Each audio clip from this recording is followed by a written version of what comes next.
Obviously, very historical stuff he was a part of with Montrose and Heart and Templeman and Don Landy and Rock Candy and Studio Two, and this is his first time ever being on Zoom.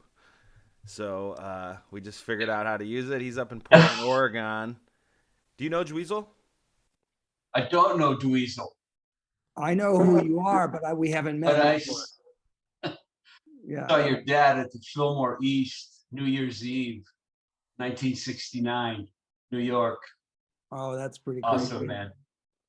Nice. Was that the only show that you saw? Yes, yeah, one and only time, but it was quite a show. It was Yeah, I can imagine. memorable, man. A Yeah. crazy time. Was Flo and Eddie in the band at that time or not yet? They might have been just a year. Oh, I don't think so. No, I don't think it was. No, So maybe it was George Duke and maybe Ian Billy Underwood. Monday, maybe Billy Monday and Jimmy Carl Black, something like that. I think Okay. were So the it's- drummers. Yeah, it was just before the changeover to like having Ian Underwood and George Yes. Duke and all that stuff. Yeah, yeah, yeah. So Montrose. So how can I help you? What do you want to know about Sunset? What are my experience with Sunset Sound? But let's kick it back to Studio 2. If you can't hear me, just let me know and I can speak up, or Dweezil can repeat the question. But how did you guys, obviously the band Montrose was named after Ronnie Montrose. That was you, Bill Church, Sammy Hagar, who's later had a successful solo career, was in Van Halen. How did you guys hook up with Ted Templeman to come into Studio 2? Well, Ronnie had worked with Ted Tupelo on Honey, right? the Van Morrison record. I think Ted had an open invitation to Ronnie, like, if you ever get a band together, give me a call, one of those kind of things. And that's kind of how we hooked up with Ted. And as far as going into Studio 2, that was Don and Ted's call. We just went in one day and we did it, you know? Yeah, we were talking earlier. I mean, the drum sounds in Sunset, especially Studio 2, are probably the greatest in the world. Would you agree? Yeah, yeah. I mean, once it was up and running, the drums were mic'd and tuned and ready to go. It was just very inspiring to hear that in your cans, you know. But what did they do different that day? Because that day produced a drum sound that really hadn't been heard yet. There was something special about what was going on there. So was it something different about where the drums were in the room that day, or different mics that were used, or different compression? Yeah, you probably got to talk to Don about that. I mean, it was only maybe like my second or third time in a real recording studio, so I didn't really have a handle on what was going on. I tuned them up and I played them. Don set the microphones up, and that sound coming through was just amazing. And so what was that like for you to hear that for the first time? Because you were in the studio, like you said, maybe a couple of times. So how did that drum sound compare to any other one that you had experienced in the studio before? Did you feel that there was something special that was captured at that time? The sound certainly was. It was big, and it was sounds like when you're sitting behind a drum set and you're playing it, that's the sound that you hear. A lot of times in a recording studio, the sound is not really what you're hearing not really what you're hearing. It sounds different coming through the headphones, you know. But what is the ultimate experience for a drummer when you're in the studio? Because it's musicians all have a different thing that they want to hear while they're playing. Yeah. But drums not being necessarily a melodic instrument. Right. It's acoustic. What are you looking for the sound that makes you get excited when you hear it? Right. Because you were saying, he made it sound like what you were hearing. Right. And what's the difference? Well, the difference is just when I sit down at a drum set and I start playing, that's the sound I want to hear. I mean, yeah, just natural perspective, like the tone of what you've tuned. You don't want it to change or become something else. You want it to be what you set it up as. Yeah, what I'm hearing. you know. Yeah. And Sunset was like, it was amazing. And if I remember right, we overdubbed the cymbals. So I just played no crashes. We put the crashes on later. That's my recollection. That's cool. And that was just so that they could focus a different room sound that they could increase in the mix. Yeah, yeah. Yeah, like it was easier for them to work with that sound without the cymbals being on it. And then we put the cymbals on later. Cymbal crashes on here and there. Yeah. Yeah. How many songs did you guys cut that day? Just the one. Just Rock Candy. Yeah, just Rock Candy. Yeah. Had you met Ted Templeman prior to that, or was that the first time meeting him and Don Landy the day you came in Studio 2? Oh, no, we had been working at Amigo. Oh, okay. We did most of the record. Most of the record was done at Amigo, except for this one day when we went to Sunset. Wow. So we cut that one track there. Yeah, we're having, we're going through the Van Halen work orders, me and owner Paul Camerata, and we're having trouble finding a few songs, and there's a little mystery, so we're trying to kind of speak to people that might have any knowledge of that stuff. But now you just saying that you guys did the rest at Amigo, I think, 90% of Van Halen was done on those first 5 albums at Sunset, but there was times where we would have been booked, or maybe there was a reason Ted and Don wanted to go to Amigo because we can't find certain tracks, the work orders for them. So that must be the reason that they're obviously we can't get in touch with them anymore because they're closed down. But it is cool, though, that big drum song that they wanted to come to Studio 2 precisely for that. And this was 1972, right?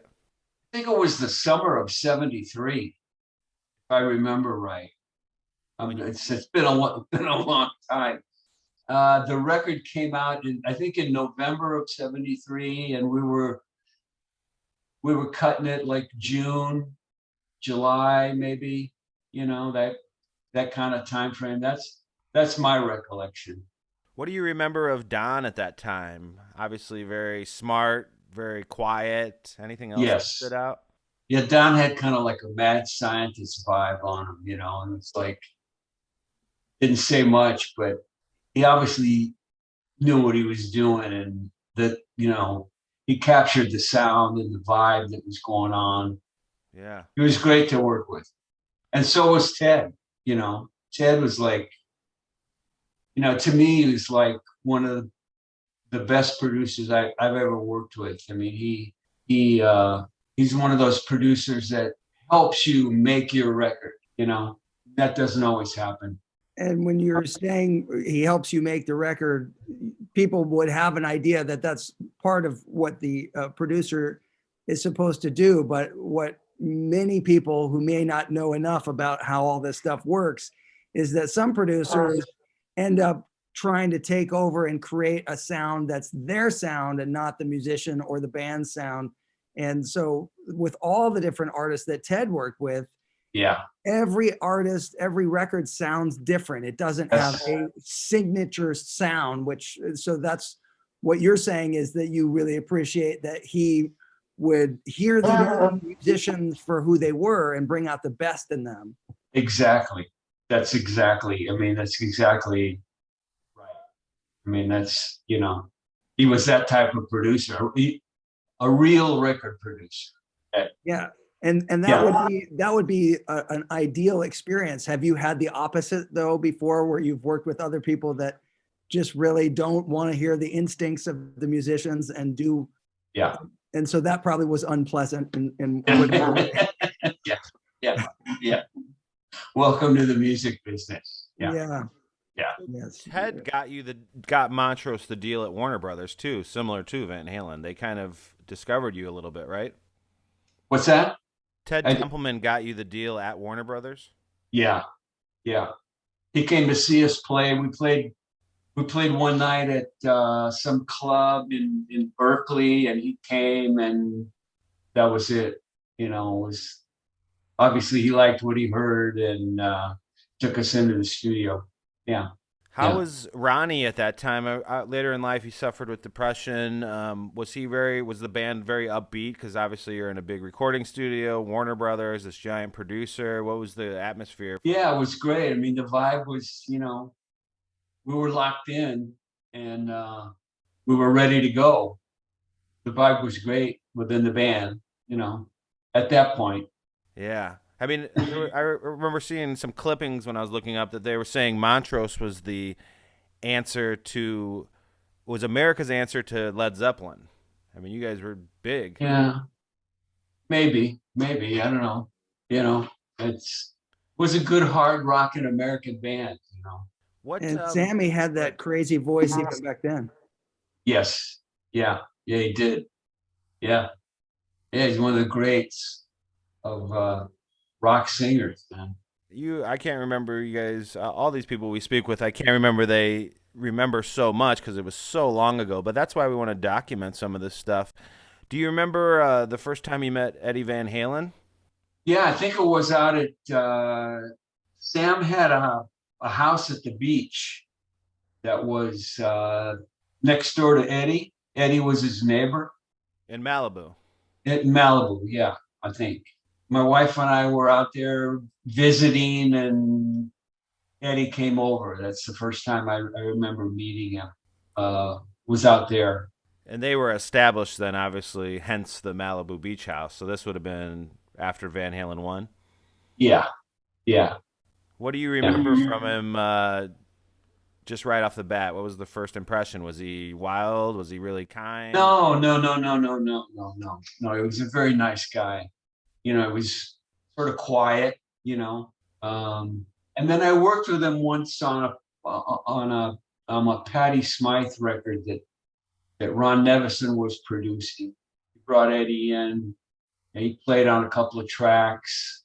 I don't know whatever happened to that record, but it was like Mike Porcaro and me was the rhythm section, and so I ran into him a few times over the years, Yeah. But a very nice guy. Yeah, he produced Dweezil's album for him when he was 12 years old at his father's house. He came over and, Really? The whole day, and Don was there too, right, Dweez? Yep, it was a single. It was 2 songs, and I had a little band together when I was 12. And I've only been playing guitar for about 9 months, so you can tell this was going to be a challenge for Ed and Don to have to make these kids who could barely play sound like something. Yeah. But I had no idea. I mean, it's not like I said, hey, I want to make a record. Somehow it just ended up happening between my dad and Edward Van Halen. Some plan was afoot, and I was thrust into the studio to make this stuff. But it was a really great experience to be for the first time in the studio, learning how to do overdubs and get all that stuff. It was with Ed and Don. Yeah. Ed was operating the tape machine and doing the punch-ins and stuff. It was the craziest thing for me at 12. It was like, imagine there's no equivalent of something like that right now. Everybody can get everything so quickly on the internet and stuff, but then you didn't have access to musicians of that caliber who were making music that was so inspiring to you, to them, to actually then walk into your life and actually physically be like walking you through this, educational experience of being in the studio was wild. So yeah, amazing, man. Amazing how times have changed, and to experience that. This recording studio is a whole different bag, man. It remains a challenge because when you're in the studio, it's so easy to start overthinking things as opposed to just be able to naturally play and connect with the other musicians. And sometimes that whole part of it, the focus of that is gone. I think particularly in modern music, when everything's so much tied to a grid and everybody's expecting to fix it later. There's not that sense of like, trying to make that actual performance or create a feeling or capture something together with musicians. It's all so separate and compartmentalized. Yeah. So it's very different. But you got to do a lot of recordings with a bunch of different musicians where the whole goal was to be captured in that, which is another reason why, you know, working with Ted was such a good experience for you, because that was really the way that both Ted and Don were working together most of the time, was to just really enhance what the band and the players sounded like in the room, as opposed to like creating some other completely untrue scenario of what people sound like. Yeah. And, you know, to capture that magic, that take, you know, when it's just, when you're behind the window, you can tell when you get that take, when you get that magic that happens, that goes onto that tape, you know?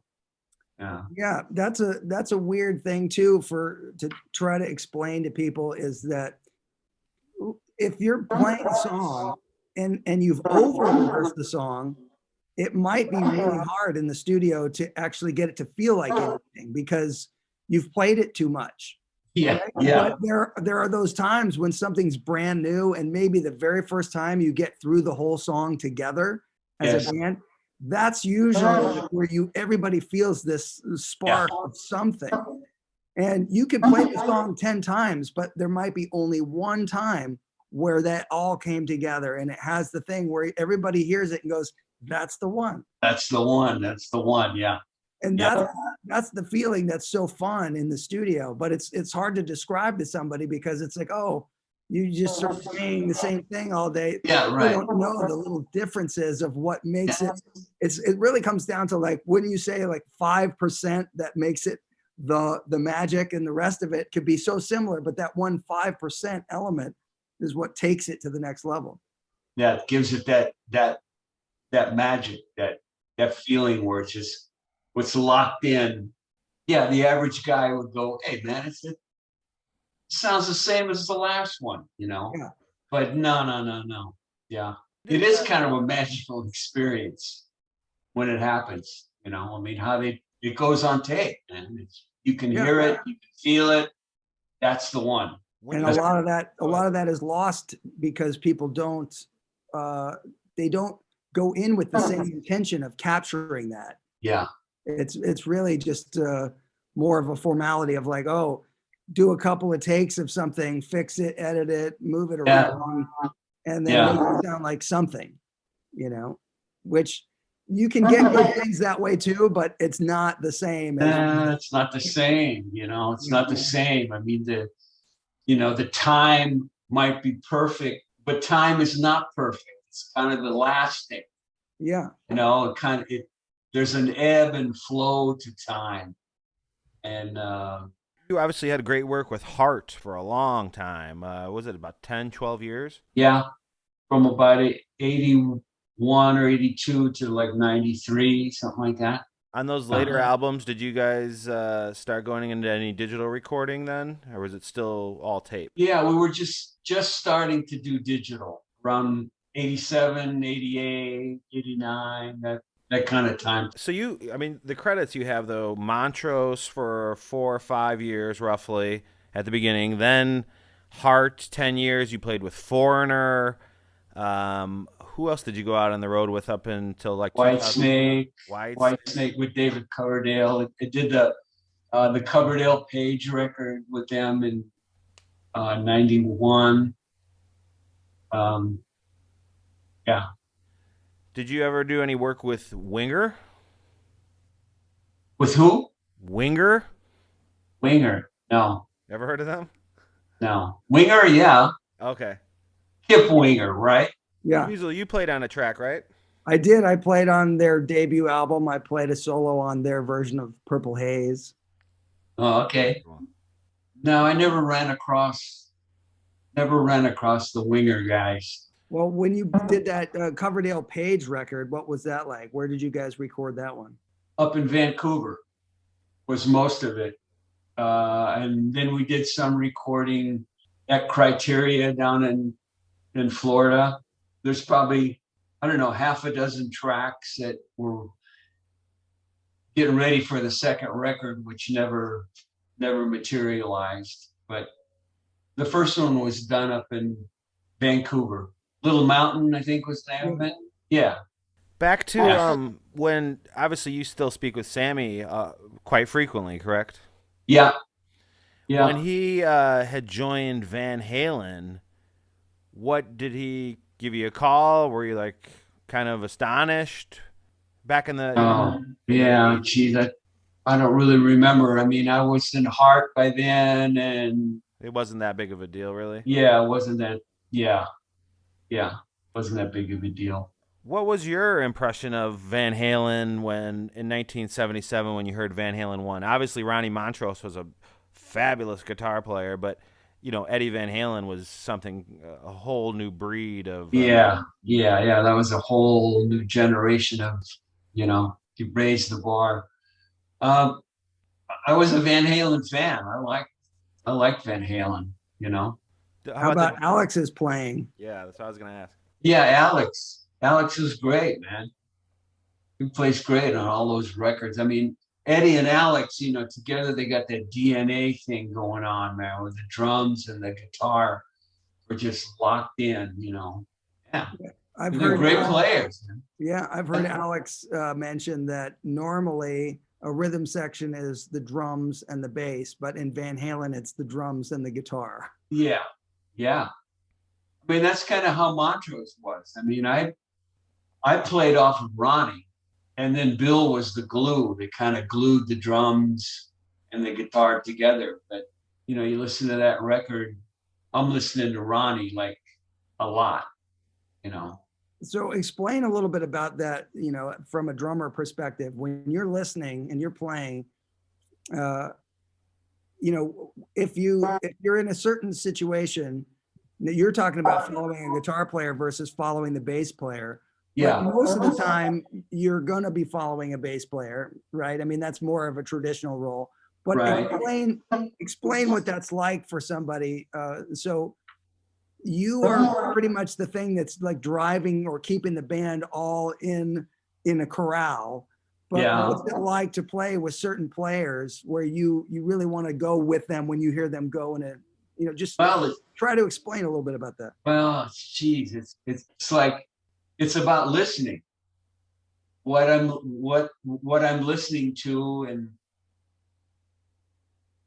if I hear the guitar player do something, I can pick that up on the drums, to play that lick when it comes around.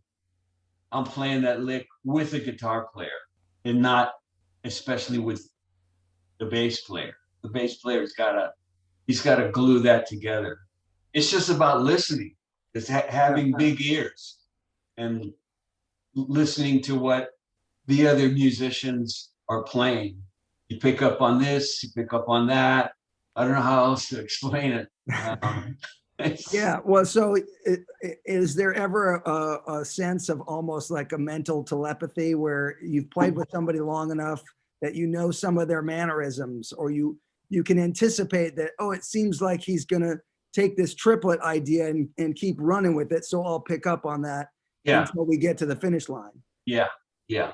It takes time, when you just to get to know how somebody plays, but then sometimes you play with people that you just lock into. And that's how it was for me with Ronnie. I mean, we just connected from day one, Yeah.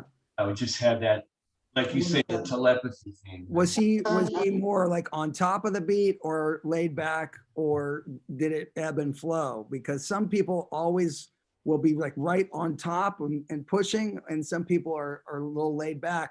Yeah. And when you have that in the band, there's always a tricky part for the drummer of like, who do I go with? Because right. Yeah. Ronnie was very aggressive, and it played on the beat or on top of the beat. That song, I Got the Fire. Yeah. A Montrose song. Ronnie had the fire. He was a very fiery player. So he was pushing the beat a lot. My job was to kick, like to kind of trying to rein it in, you know? Yeah. And that's where the bass player has to like glue everything together, like play Yeah. more subtle or stable through parts and let the other things kind of jump out or come, you know, Yeah. it's that crazy little energy thing that happens, you know, like the Who is a great example, you know. Yes. Yes. Yeah. Exactly. They're all playing solo instruments, it seems, but yet Yeah. somehow they make it work. Oh, I know. It's like, man, like what were they thinking? Like what is going on there? You know, but the three of them just made it work, you know. Yeah. Yeah. That's a good example. Great example. Yeah. The Who, man. I mean, those drum parts are amazing. Amazing. But then the bass parts are insane, you know. Yeah. Yeah. So it's like it's pretty it's wild that they make it work. It's almost like Roger is the one that keeps the thing normal. Yeah. Good one. Denny did so. You know, Montrose had some success, but my theory is, you know, Ted never really pushed you guys into singles territory. Do you think when he got a hold of Van Halen and discovered them the same way, that he really wanted to take this rock band and make singles for them? Did you feel like that was kind of neglected on Montrose's first album? That he didn't do his part? I mean, he's a great producer, very talented, obviously one of the best, but Yeah. you think he kind of didn't handle Montrose in that aspect correctly? No, I think he just worked with what he had. You know, he had Montrose was what it was. I mean, we didn't really have the single thing happening. You know, I mean, he worked with the songs a little bit, I remember, but not a whole lot. You know, he kind of recorded what he had. What do you think about that, Dweezil? You know, I actually read Ted's book, and I think he mentioned some of that in there actually a little bit, where by the time he got to working with Van Halen after his experience with Montrose, there was some kind of a sense of like, you know, the timing for rock music as compared to disco and these other things that were happening. It was kind of important to see if there was a way to have something that could be commercially successful, more of a single type of thing, which I think he was lamenting in the book a little bit, that he would have liked to have had that opportunity to do that for Montrose, but that wasn't the focus at that time. Kind of what you're saying. It's like he had what he had to work with you guys, but he wasn't trying to overstep or turn you into something that you guys weren't. That we weren't, yeah.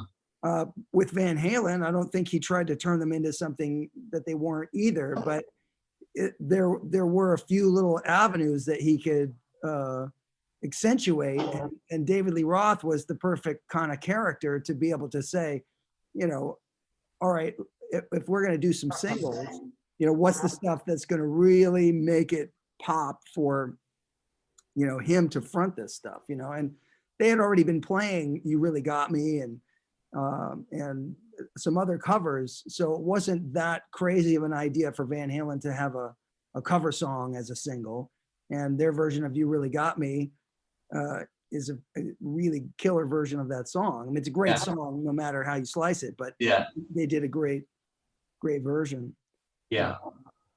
But yeah, I think Ted probably was, you know, I think it goes back to what you were saying, where his goal was to listen to everybody and say, all right, what do I have here? What's the best way we can capture this, make it sound the best, get the best versions of these songs, and put it in the right running order so somebody feels like they're having a flow, like a good experience. And that was his ultimate job as the producer, less from the like what you would consider normal now, where it's like, you know, you got the lawyers, the accountants, whatever, everybody's coming in to give some kind of advice on something, which usually is beneficial. It kind of like waters it down, you know. I think he stuck to his instincts of like, let me just connect with these musicians. And that's why the records stand the test of time. They have feel and all that stuff. So I think, you know, that's what I got out of the book, and that's what I get from listening to the work that Ted's done. Yeah. No, that's a good analogy. I mean, that captures the way I've always thought of Ted. You know, I mean, he worked with what he had. You know. Did you ever see Van Halen live? Oh yeah. A bunch? Yeah. What I saw them with Sam, and then Derek St. Holmes and I had a band in the late '70s, St. Paradise, with Rob Grange, and we made a couple of records for Columbia, I think. And we went to Europe and opened up for Van Halen in like '77, I think, '78, something like that. They were just starting to break. So yeah, I saw them with Dave, and then I saw them with Sam. You know, yeah, saw them a lot. It must have been crazy on those first early tours, like '78. 77, I guess, you know, they were still opening for a lot of bands in Europe, but maybe '78 is when maybe you guys opened for them. I guess that's what sounds like you're saying. But that particular era, I mean, those guys were so energetic and so on fire. I mean, it's like, how does anybody play before or after them? I mean, yeah. I mean, they were on fire. You know, they were just starting to break. You know, they were getting big, and I mean, they were a great band. You know, it was like one of the best bands ever, rock band. Yeah. Do you remember him playing Eruption on those tours live every night, or was it sporadic? Do you know if it was the same set list that they would do every night? Like, I went out with a lot of bands. My boy Gary Clark Jr., he plays the same set list every single night. Did Van Halen stick to the same thing, or would they switch it up, audibles a lot? Well, when you don't really get to see them every night, you know, sometimes, you know, you play before them and they get there when you're playing. You don't really see them. You get in the cars after you play and you take off, you head to the next city. I didn't see like their whole set, you know, maybe caught bits and pieces of it over, you know, the month or so that we were over there with them, you know. That's the thing. I told you we talked to Peggy McCreary the other day, and, you know, at that time, you know, and you had already had success with Montrose and touring and doing albums, that, you know, you probably weren't paying that close attention to a lot of this stuff, as Peggy wasn't. She was in the room when they were cutting it. She was like, it's just another band. I didn't know they were going to be Van Halen as we know. Yeah. You know, I can imagine that I'm surely it was very entertaining, but you didn't, you know, sitting there with a notepad and that they would become what they are today is this the biggest rock group ever almost. Well, nobody told you were going to have to remember this 45, 50 years later either, you know, like after a while, it just becomes a little bit of a blur, you know. But I mean, they were amazing band, especially early on, you know, they had the fire. They had the fire, you know, they had it. They had that thing, you know. Yeah. For sure. But you said you worked with Ed in the studio on the Patti Smythe thing. I don't know if any of that stuff came out. I know there's some recordings of him playing live with Patti's band that you can hear on the internet. And at one point, Ed was even talking about having Patti become the new lead singer for Van Halen before Sammy joined. Yeah. Well, this was with Ron Nevison. Ron was producing it, and I don't know whether it ever came out or what happened to it. I was just a side man to come in and play on it, you know. Did you play live tracks in the studio and play together with Ed? Yeah. We played with him. Cool. Yeah. Do you remember what guitar he used? No, I don't. No, I don't remember which. If he had been playing drums, you would have remembered exactly. But, you know, which hi-hats, like, all that stuff. Yeah, no, I don't pay The attention. lug nuts, you would have known how many tuning. Yeah. You got it. You got it. Yeah. Ron, yeah, Ron produced it. I didn't really follow what became of it. You have to ask Ron, I guess. Amazing. So you did 12 years on the road with Heart and tracking in the studio, right? Yeah. Can you tell us anything about that decade-long experience with those the Wilson ladies? It was a hard work. Was it enjoyable every night? The same as... Well, it was fun in the beginning. Now we're getting into another thing. We're getting into Heart, but it was fun at the beginning. It was great to see, to reach the success that we had, and then that version of that band had run its course. Every band, I think, has a shelf life. Yeah. That version had run its course. But those girls, it was off a warranty. Those women, they are super talented. I mean, yeah, they came in almost in the same way as, not that they sounded like Van Halen, but in the very beginning, they just together, they had such a thing. Yeah. Their voices together, their energy together. Oh, it's amazing. Yeah. Amazing. It was like, it's that fire, it's that hunger to do something, but they just had that natural talent. They sound great. You put them in front of a microphone, that's what they sound like. Yeah. And that was what was so great about their stuff for me as a listener. There was this one thing that was going on at one point. I don't know that anyone ever knew about this much, but I guess they had this guy that was a fan of theirs that was a little bit weird, and he would send them tapes. Did you ever hear about that guy, the Tom Two guy? Yeah. Oh yeah, I know all about Tom too, man. Yeah. So yeah, you should hear the tapes, man. I have heard some of the tapes. Oh, you've heard of? Oh, it's wild. Yeah. So that's the craziest thing. And then the weirdest part was that you hear it, and then you go, "What is this guy like? What does he look like?" And then I had seen a picture of him, and he was not at all what I was expecting, because he was kind of like this guy that had like a weird, very large kind of white orange afro, and he was wearing a sweater at the time that had a big heart on it. But so the people that are hearing us talk about this are wondering, what's the deal with this guy? All I can say, and maybe you heard part of one of the tapes, there was one time where he said something that was so crazy. He says, and basically everything he said was kind of crazy, but this one thing, he was talking as if he had a daughter with, I think it was he delusionally had an idea that he had a daughter with Anne. Yeah. And so, but he's trying to say to her that he's talking about his daughter, and he's like, "Daddy's got a whole lot of magic. Daddy asked God to blow up the space shuttle, and God did it." Oh man. That was part of what he said on this tape.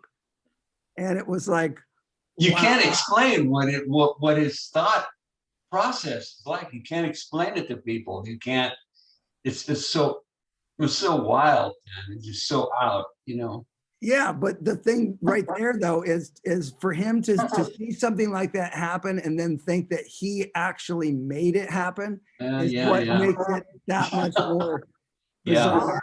Tom too, man. Yeah, but he had a phrase that he would say all the time.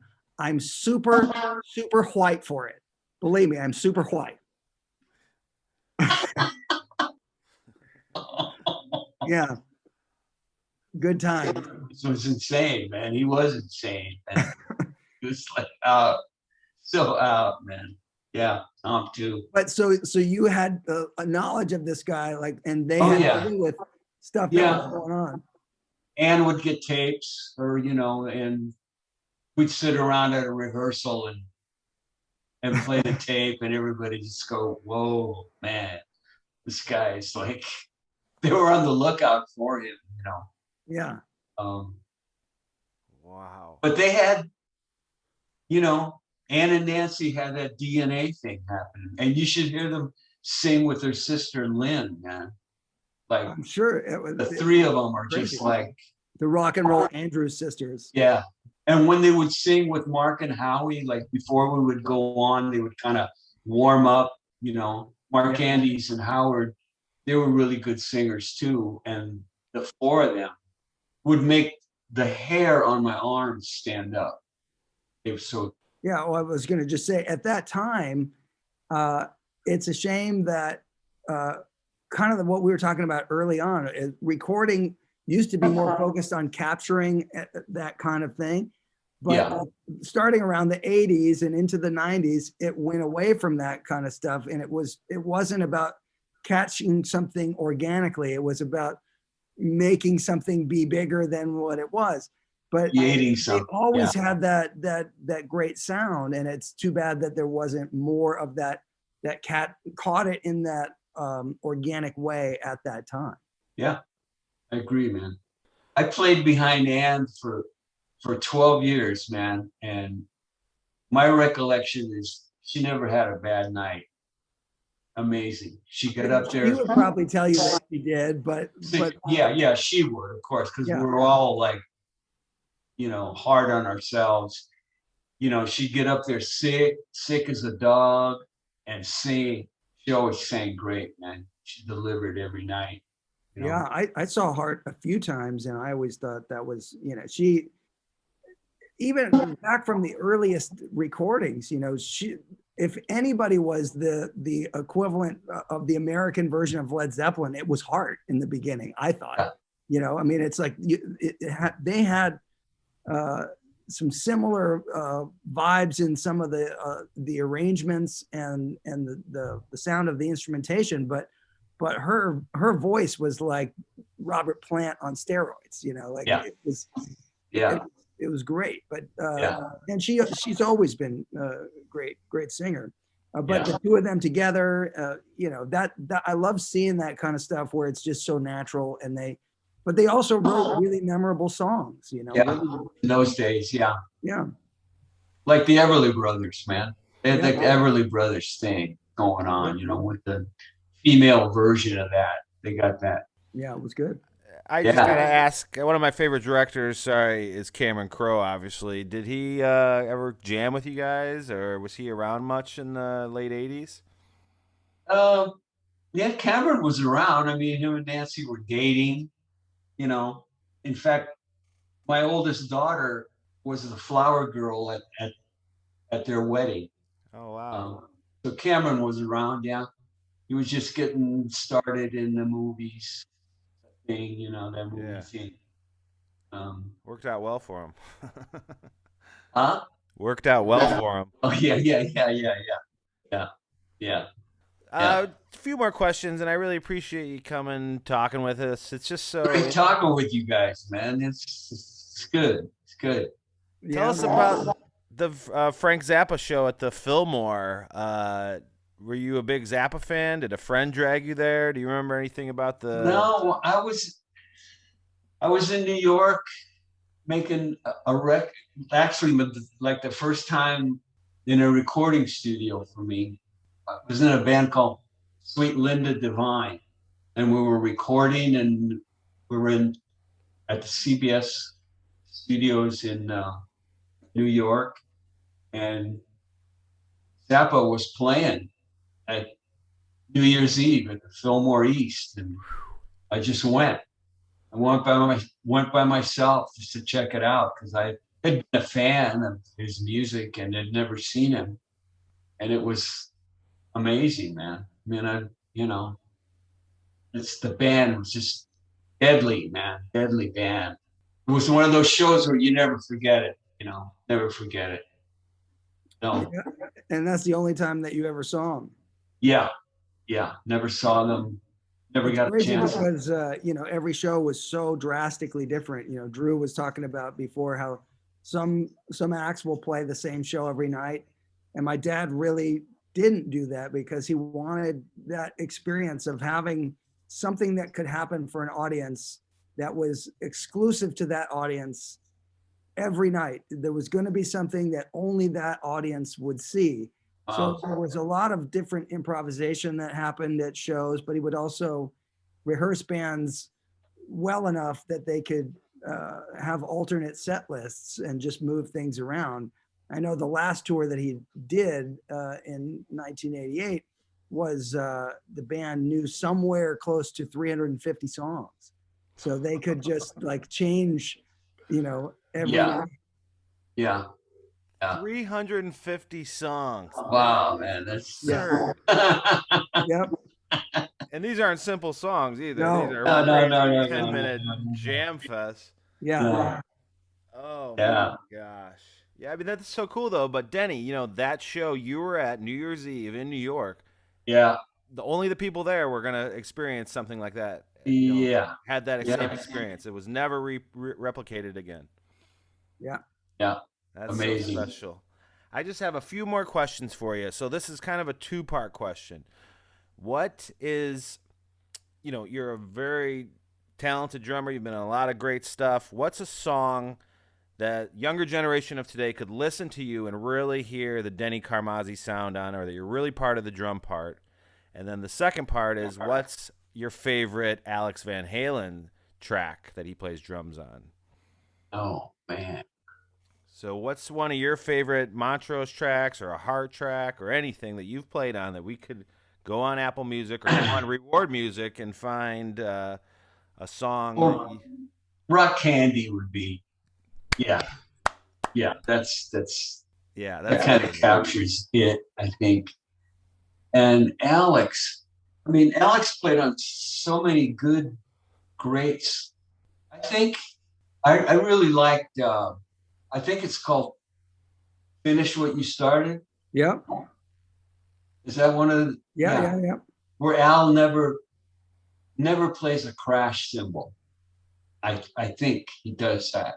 He never plays a crash cymbal throughout that track. I love that track. Now I'm going to have to go back and see if there's. Now you got to check it out. I'm right. Yeah. Well, that is one where there's like real clean guitar, some acoustic guitar, baritone acoustic guitar. Yes. And it's a much more open sounding track. So it didn't have, because normally he had a lot of cymbal wash in a lot of Van Halen, and that one didn't have that. Does it? Yeah. It was very cool. I thought very hip, and to like not use the restraint. Yeah.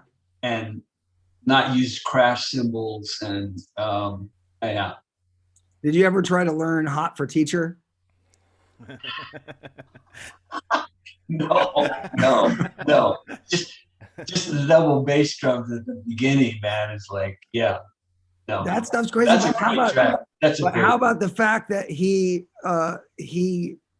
does those cymbal crashes instead of the snare hits, and it makes you feel like the whole thing's backwards. You know, he's doing something that is totally.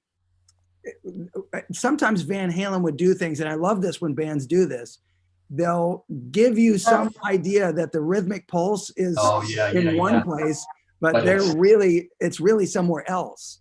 Yeah. You know, and it feels like the groove changes, and so there's a few things like that. But that's one of them, where there's like 24 bars of this intro thing, and he's got this crash. You think the one is over here, but it's really not. It's like it's where the 3 is or something. Yeah, it's something crazy, and then you're really confused when the guitar comes in and all this other stuff. But they would do that so easily with each other because you know, the syncopated things that they could do, like Ed could put himself on either side of a beat really easily. And just that, you know, it's hard to describe to people, but sometimes just 1/16th note off of something totally changes a groove or the way that something can feel. And, but you know, when all that stuff, when you put it under a microscope and you see where these things line up, it's so interesting to see how they would cross over and do other things. But that's what I love about their playing in particular, is all the different natural syncopations and things. Like even a song like Panama, most people don't play that intro correctly because they don't hear the song get counted off before the song comes in. So when they hear it, what they perceive as the downbeat isn't, you know, like 'cause Ed actually comes in on the end of 4. Right. So Yeah.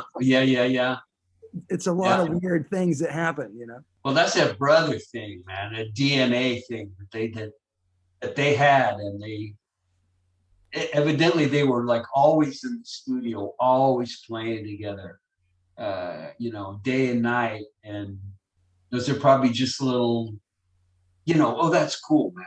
That's cool. Yeah. Do that again, you know. Yeah.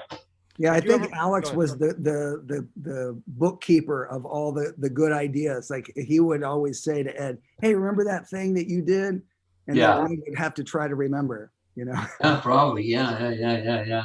Amazing, man. Well, Denny, I really appreciate you taking some time to talk to us. And this is your first time on Zoom, so man. I'm like a technological dinosaur over here, man. I'm like, it was fun. Just remember to turn it off so the camera's not on for the rest of your life over there. How do I get out of this thing? What do I do? How do I get it off? Oh, serious. Well, Denny, I'm gonna give you a call later this afternoon. I want to send you a Sunset Sound T-shirt, and you can represent it up there in the Pacific Northwest. Also, Dweezil literally has the greatest Van Halen podcast where they really dive into the albums. He has different guests come on. They really dissect it. It's one of the greatest things ever. It's called Running with the Dweezil. That's at dweezilzappa.com, powered by Reward Music. Yeah. It's amazing. We got to send you an episode. I mean, you. Yeah, please. I'd love to hear it. Yeah. We'll email you one. Dweezil, any final questions? I think we've covered it all, but you know, it's great to talk to you. I'm always happy to talk to people who've played on some of my favorite records. So, you know, that's cool. And it's good to hear that you're still excited about music and playing and all that stuff. So, and a fellow Italian. Yes, that's always good. You know, that's always good, man. That always helps, man. It was fun talking to you guys. I really enjoyed it. You know, really enjoyed it. Great. Thank you. We'll have to do it another time. Thanks. Yeah. All right, gentlemen. Have a great day. See you How guys. do I get out of this thing now? I'll give you a call and we'll. Okay. All right.